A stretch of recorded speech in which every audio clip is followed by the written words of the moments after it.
बिस्मिल्लाहिर्रहमानिर्रहीम। Eastern medicine से हकीम मोहम्मद जुनैद आपसे मुखातिब हूँ और इसमें हमने सेहत से मुतल्लिक़ मुख्तलिफ़ मौज़ूआत पर गुफ्तगू की नशिस्तों का जो बाकायदा आगाज़ किया है, उसमें हमने पहला जो मौज़ू जिसका इंतखाब किया था वो है सेहत। और सेहत में आपने पिछली वीडियोज़ में हमने बात की फ़िज़िकल सेहत की, यानी जिस्मानी सेहत की, और जिसमें हमने मुख्तलिफ़ टाइप्स का ज़िक्र किया था कि जिस्मानी सेहत, ज़हनी सेहत, समाजी सेहत, रूहानी सेहत, ये सब चीज़ें मिल के किसी शख्स को सेहतमंद बनाती हैं। तो इस वीडियो में हम मेंटल हेल्थ यानी कि ज़हनी सेहत की बात करेंगे। ज़हनी सेहत के लिए जो पैरामीटर्स हैं उनको डिस्कस किया जाएगा। साथ ये देखा जाएगा कि किन चीज़ों से आप इस सेहत को कायम रख सकते हैं, किन तदाबीर से आप ज़हनी सेहत को कायम रख सकते हैं, बरकरार रख सकते हैं। उसमें सबसे पहली चीज़ जो कि एक पैरामीटर भी है और जिसका दुरुस्त होना सेहत पे भी असरअंदाज होता है, ज़हनी सेहत पे भी असरअंदाज होता है, वो है नींद। अगर आपकी नींद मुसलसल है, मुतवातिर है, पुरसकून है, तो ये इस चीज़ को साबित करेगी कि आपकी ज़हनी सेहत का फेट क्या होने जा रहा है। तो नींद एक आरामदेह पुरसकून नींद के बाद, अगर आप जागने के बाद, नींद से उठ जाने के बाद अगर आप दिन में भी ग़ुनूदगी महसूस कर रहे हैं और सुस्ती का शिकार हैं, तो इसका मतलब ये है कि आपकी ज़हनी सेहत बरकरार नहीं है। ज़हनी सेहत को बरकरार रखने के लिए जिस टाइम में सोना ज़रूरी है, जिस टाइम में नींद ज़रूरी है, वो पुरसकून नींद होनी चाहिए, मुकम्मल नींद होनी चाहिए, और उसके बाद उठ जाने के बाद मुकम्मल एक्टिवेशन होनी चाहिए ब्रेन की। अगर उसमें मुकम्मल एक्टिवेशन नहीं हो रही ब्रेन की, पूरी तरह से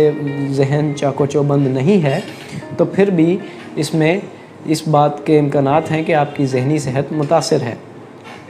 जिसमें आगे चलकर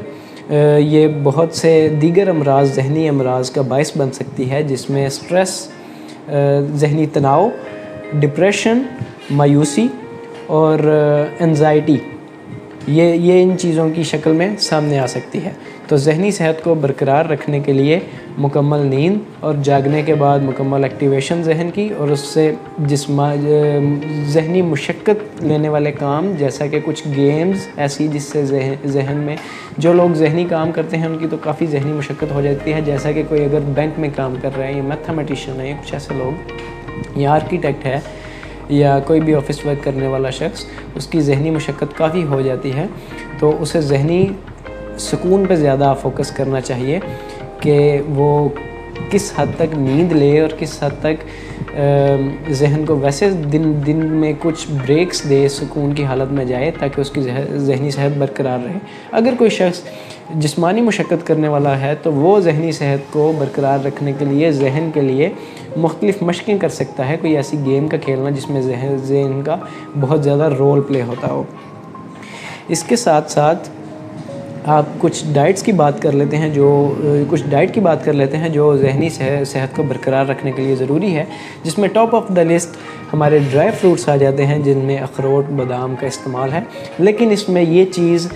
काबिल गौर है कि अगर ये मौसम के असरात को देखते हुए इस्तेमाल करना ज़्यादा ज़रूरी है, क्योंकि अगर आप गर्मी में ड्राई फ्रूट्स का ज़्यादा इस्तेमाल करेंगे तो उसके साइड इफ़ेक्ट्स, दीगर जो उसके एडवर्स इफ़ेक्ट्स हैं, वो सामने आने का इम्कान है, जैसा कि कुछ लोगों को नक्सीर फूटने का मसला हो जाता है इससे। तो इसलिए अगर मैं बादाम ही की बात करूं, तो बादाम में आइडियल सिचुएशन ये होगी, अगर आपने गर्मियों में कंज्यूम करना है या बच्चों को करवाना है, तो आप रात में बादाम को पानी में भिगो के रख देंगे, सुबह उसका छिलका उतार के वो इस्तेमाल कराएंगे, तो वो अपनी गर्म असरात उसके जो है वो ज़ायल हो जाएंगे, वो गर्म असरात मुरतब नहीं करेगा सेहत पर। वैसे अगर न्यूट्रिशन की बात की जाए, तो न्यूट्रिशन पे हमारी मुकम्मल जो वीडियो है वो ईस्टर्न मेडिसिन चैनल पे अपलोड हो चुकी होगी,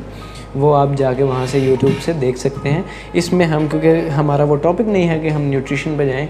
तो हम उसको ज़ेर गौर नहीं लाएंगे। थैंक यू वेरी मच, बहुत शुक्रिया।